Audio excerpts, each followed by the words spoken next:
Sean todos bienvenidos a la Universidad Deportiva del Sur, la Maestría de Gerencia Deportiva, el subproyecto Sistemas Presupuestarios. Hoy estaremos hablando del presupuesto público. Mi nombre es José Antonio Martínez y estaremos compartiendo una ecología de saberes vinculada entonces con el presupuesto, lo que es un instrumento del gobierno que constituye el motor de la administración del Estado, ya que permite a su vez una planificación, un plan de gobierno de inversión social, política, económica, para lograr entonces unas metas nacionales que permitan el desarrollo del Estado. Al respecto de esto, tiene algunas decisiones vinculadas con el presupuesto, como podemos mencionar, que permite la creación o permite suprimir impuestos, ya que a través del diseño del plan, programa o proyecto nacional, nos permite definir qué impuesto es necesario o qué impuesto se puede eliminar para facilitar la inversión privada. Otro elemento es que destina los recursos para financiar las políticas públicas, las políticas de educación, las políticas de salud, las políticas del sector económico, las políticas del sector turismo, es decir, permite entonces el financiamiento de las políticas públicas que satisfacen las necesidades del pueblo. Al mismo tiempo crea o suprime cargos de la administración pública, lo que también permitiría entonces la creación de organizaciones o suprimir organizaciones del Estado. Otras de las decisiones en las que interviene es en los proyectos de inversión social y económica, así como en la remuneración de los salarios, bonificaciones y contraprestaciones de los servidores públicos, trabajadores dependientes del Estado. En este sentido, podemos indicar que el presupuesto constituye una herramienta que le permite a la entidad pública cumplir con la producción de bienes y servicios para la satisfacción de las necesidades de la población, de conformidad con el rol asignado al Estado en la economía. Es importante entonces que es una disciplina que permite la gestión de recursos para la consecución de objetivos, estrategias y políticas públicas. Por lo tanto, tiene dos elementos fundamentales. El primero es que permite determinar los objetivos y los resultados esperados, es decir, a la luz de un periodo, a la luz de un plan, de un programa, de un proyecto, de una organización, de una institución, permite determinar la aspiración política institucional, cuál es el objetivo estratégico, cuál es la meta, cuáles son los sujetos beneficiarios, cuáles son los sujetos que va a atender, cuál va a ser ese impacto social. Otro elemento que permite determinar entonces es la programación y asignación de los recursos presupuestarios y financieros necesarios para la consecución de la política, es decir, determina cuál es la cantidad de inversión en bolívares que debe desarrollar el Estado para procurar el cumplimiento de la política pública, tanto del gobierno nacional como de los diversos entes adscritos al Ejecutivo Nacional, Regional, Comunal y Local. Sumando estos dos objetivos, procuramos entonces la satisfacción y la mayor suma de felicidad posible para el pueblo. En función de esto, podemos determinar los principios del presupuesto público. El primer principio tiene que ver con la programación, es decir, debe tener la capacidad del presupuesto de generar un plan estratégico de acciones que permita desarrollar sistemáticamente, cronológicamente, las actividades para la consecución de los objetivos políticos institucionales. Debe existir un equilibrio, es decir, la planificación, el presupuesto, el programa, el proyecto debe permitir un equilibrio entre la inversión y el logro de los objetivos, así como un equilibrio entre las actividades que desarrolla y el impacto de las mismas. Debe tener como principio fundamental la transparencia. En cuanto a la transparencia tiene que ver, con la idoneidad, con la honestidad, con la ética de la planificación y la revisión de este proceso. Es decir, debe especificarse, debe mencionarse todos los indicadores suficientes para la validación del mismo. otro de los aspectos fundamentales es la universalidad. Esto tiene que ver con al menos tres cosas. La primera es que utilice indicadores racionales y medibles, cuantificables. La otro elemento de la universalidad es que todas las actividades, las metas, las tareas, las estrategias, las inversiones deben estar especificadas en el presupuesto. No puede quedar nada por fuera, tratando siempre en lo posible de abarcar la mayor cantidad de actividades, propuestas de inversión para que sea universal, sea comprendido por todos. Y otro elemento fundamental es que debe abarcar, debe estar dirigido a toda la vida pública, es decir, debe buscar la forma, la metodología, la estrategia de atender la diversidad de necesidades de la población. Otro elemento fundamental como principio es la racionalidad. Es esa capacidad del uso racional de los recursos financieros, de la cosa pública, que ese uso racional esté invertido en realmente las necesidades prioritarias del pueblo que permita el desarrollo integral de la nación. Otro elemento es la flexibilidad, es decir, si buscamos la universalidad para que pueda actuar en las diversas dimensiones de la vida pública y del pueblo, también debe tener la capacidad de adaptarse, de ser resiliente en el marco, pues, de economías tan cambiantes y de un sistema mundo capitalista que está en crisis. Otro elemento fundamental es la difusión, es decir, es un documento público, es un documento que sirve para demostrar el plan, programa, proyecto nacional y por lo tanto el pueblo debe tener acceso al mismo de manera oportuna, de manera racional, de manera veraz, así como los trabajadores, colaboradores y los usuarios o beneficiarios. Pasamos ahora a revisar las diversas metodologías, modalidades o tipos de presupuesto que se han aplicado en Venezuela y a nivel mundial. Tenemos entonces el primer presupuesto tradicional o clásico, el cual era un instrumento financiero de control que subordinaba los aspectos físicos de metas y de recursos reales, pues a la adquisición y contratación de bienes y servicios. Es decir, dejaba de mirar lo estratégico de los objetivos fundamentales del presupuesto y pasaba a ver solo las actividades de adquisición, compra de insumos y servicios. Tenía limitaciones como las que podemos mencionar, como que evitaba entonces el proceso consciente y racional de la planificación, porque solo se vigilaba, se basaba en la adquisición de bienes o servicios. No permite la gerencia por objetivos o resultados, ya que pierde de vista el objetivo estratégico.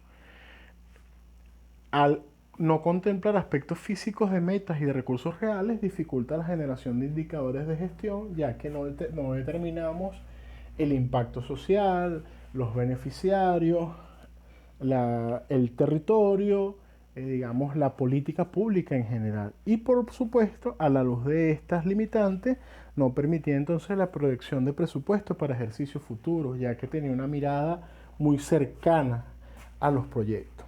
En cuanto al presupuesto base cero, utilizado originalmente por Jimmy Carter en Estados Unidos cuando fue presidente, él nos indica que cada gerente, directivo, presidente, coordinador debe hacer una especificidad de las actividades que piensa desarrollar y esa especificidad permite determinar entonces qué tarea, qué actividad, qué meta y cuántos recursos para cada una de esas actividades. Tendría entonces esto una serie de limitaciones. Lo primero es que, bueno, se necesitaría un sistema de planificación bastante exhaustivo para poder determinar esa gran malla de actividades que se realizan. Tendría entonces una gran inversión en sistemas y papeleo, ya que hay que documentar cada una de las tareas, cada una de las actividades y a su vez cada una de las inversiones propias a esas tareas y actividades. Y también necesita una gran cantidad de talento humano capacitado en esa metodología para poder desarrollarla y llevarla adelante.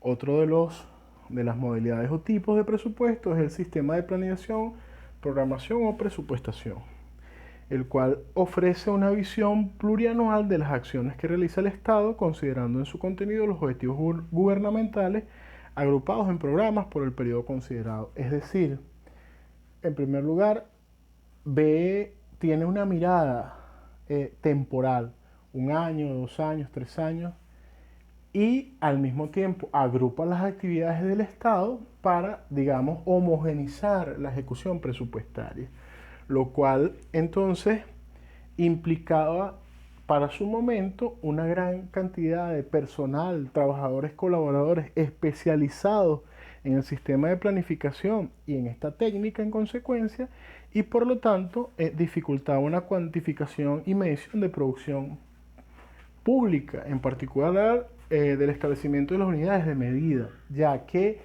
generaba una visión global, homogenizada del Estado y no miraba las particularidades. También tenemos entonces la siguiente modalidad, que es el presupuesto por programas, una técnica que empezó a emplearse en el año 62 en Venezuela, de la mano de la ley de presupuesto con los elementos de programación exigidos por los programas, hecho que duró hasta 1971. Es importante destacar que los primeros países a nivel de Sudamérica que empezaron a utilizar esta modalidad fueron Colombia y Cuba. Al respecto de esto, el presupuesto por programa tenía una mirada de adecuar el sistema organizacional o la estructura organizacional a una estructura presupuestaria. En este sentido, un capítulo lo representaba una dirección, y en la medida que iban disminuyendo los niveles jerárquicos o diversificándose los subsistemas, iban apareciendo entonces programas. De una división aparecía un subprograma y de una sección una actividad. Es decir, había una mirada de diversos programas que partían de la complejidad de la organización y se iban separando de acuerdo a la cantidad, digamos, de unidades, departamentos, secciones y actividades. Esto permitió entonces la evolución a la estructura presupuestaria por proyectos, ya que por decisión del Ejecutivo Nacional para la elaboración del Plan Operativo Anual Nacional y el Presupuesto Nacional del ejercicio 2020, se adoptaría una técnica denominada presupuesto por proyecto, que sustituye a la actual técnica de presupuesto por programa. Este fundamento teórico, metodológico y como herramienta de gestión se desarrolló entre el Ministerio de Planificación, Desarrollo y Finanzas conjuntamente con la Oficina Nacional de Presupuesto. Podemos decir entonces que el fundamento legal de esta nueva técnica es la Ley Orgánica de Administración Financiera del Sector Público, la cual en su artículo 14 nos indica: el reglamento de esta ley establecerá las técnicas de programación presupuestaria y los clasificadores de gastos e ingresos que serán utilizados, para la cual el reglamento número 1 de la Ley Orgánica de Administración Financiera del Sector Público, en su artículo 2, establece los órganos y entes sujetos a la Ley Orgánica de Administración Financiera del Sector Público formularán y aplicarán la técnica de elaboración del presupuesto por programas y la categoría equivalente a programas, subprogramas, proyectos, actividades y obras, y la aplicarán en las restantes etapas o fases del proceso presupuestario de conformidad con las instrucciones a los efectos que rige la Oficina Nacional de Presupuesto. Entonces, ¿por qué es importante esta evolución a los presupuestos por proyectos, a esta modalidad? En primer lugar, proporciona una mejor y mayor vinculación del plan presupuesto, ya que permite entonces una mirada de la planificación relacionada entonces con el desarrollo del plan. Simplifica la estructura presupuestaria, ya que no hay tantas divisiones de la mano de las divisiones de la organización, sino que más bien centraliza procesos, dinamiza procesos y permite entonces una simplificación de la estructura. Permite visualizar y analizar las variables requeridas para la toma de decisión en todas las etapas del proceso presupuestario, ya que es un sistema cronológico, hay una vinculación de fases del mismo que permite en cada fase ir observando el comportamiento del presupuesto. Facilita la gestión pública en función de las políticas y objetivos estratégicos de la nación, ya que nos permite una mirada integral estratégica del presupuesto público con atención a los planes de desarrollo de la nación. Permite una mejor evaluación y control del presupuesto. Y por último, concibe el proyecto como un punto focal del proceso presupuestario a fin de satisfacer las necesidades de la colectividad. Aquí tenemos una pequeña estructura presupuestaria donde nos indican que el presupuesto por proyectos de un X organismo entonces está representado por un proyecto que tiene acciones específicas y que a su vez tiene una partida presupuestaria, y acciones centralizadas que tienen acciones específicas y a su vez unas partidas. ¿Qué es entonces el proyecto presupuestario? Será la expresión sistematizada de un conjunto delimitado de acciones y recursos que permiten en un tiempo determinado el logro de un resultado específico para la cual fue concebido. Como lo vimos originalmente, el presupuesto permite determinar objetivos estratégicos, metas estratégicas, sujetos beneficiarios, territorios ubicados para la inversión, y al mismo tiempo permite determinar la programación física y financiera de ese plan, programa o proyecto. Es decir, vincula lo que quiero lograr con los recursos necesarios para lograrlo. Elementos que se identificarán con que se identificará un proyecto. Es importante recordar entonces que hay un objetivo específico del proyecto, un resultado del proyecto y una meta del proyecto. El objetivo es la acción transformadora que desarrolla la gestión pública para atender una necesidad del pueblo. Los resultados del proyecto son los bienes o actividades cuantificables, medibles, que se manifiestan en indicadores de gestión, y las metas del proyecto tienen que ver con la visión estratégica, política, cualitativa y cuantitativa que impactará a la sociedad una vez la inversión de este proyecto. A la luz de esto, mencionaremos entonces que hay unas acciones centralizadas y unas acciones específicas, como lo pudimos ver en la lámina anterior. Las acciones centralizadas son aquellas que no es posible definir en términos de proyecto, pero son necesarios para garantizar el funcionamiento de las instituciones públicas, así como el cumplimiento de otros compromisos del Estado. En cuanto a las acciones centralizadas, podemos poner dos ejemplos. Las acciones centralizadas se manifiestan a través de las unidades, gerencias, oficinas de administración, de consultoría jurídica y de talento humano de una institución. Esas son acciones centralizadas. Ahora bien, ¿cuáles son las acciones específicas? En el caso del proyecto, son aquellas operaciones concretas, suficientes, medibles y cuantificables anualmente, necesarias para lograr un resultado esperado. Y en cuanto a las acciones centralizadas, detallan las actividades que realiza la institución en pro de su funcionamiento.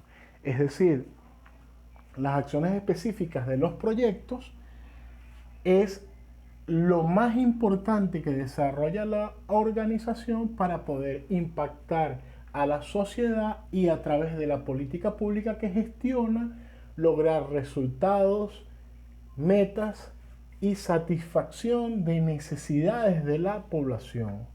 Y las acciones específicas de las acciones centralizadas tienen que ver con las operaciones propias de la institución para lograr su funcionamiento. Ahora, ¿cuáles son las metas de las acciones específicas? Es la determinación cualitativa y cuantitativa del bien, servicio o indicador que se espera obtener. Es importante recordar esto. Hay una mirada de acción centralizada que permite la operatividad de la organización. Hay una acción por proyectos que entonces ejecuta la política pública de la organización para la satisfacción de las necesidades del pueblo. Y hay una meta de las acciones específicas que entonces son la manifestación cuantitativa o cualitativa del indicador de logro de las acciones centralizadas y las acciones específicas.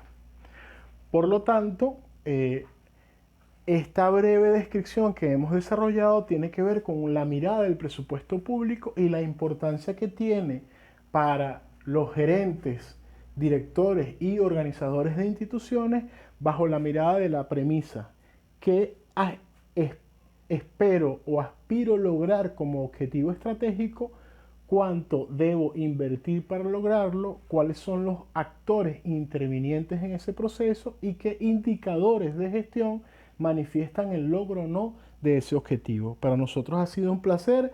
Continuaremos viéndonos por la plataforma de la Universidad Deportiva del Sur. Muchas gracias por su atención.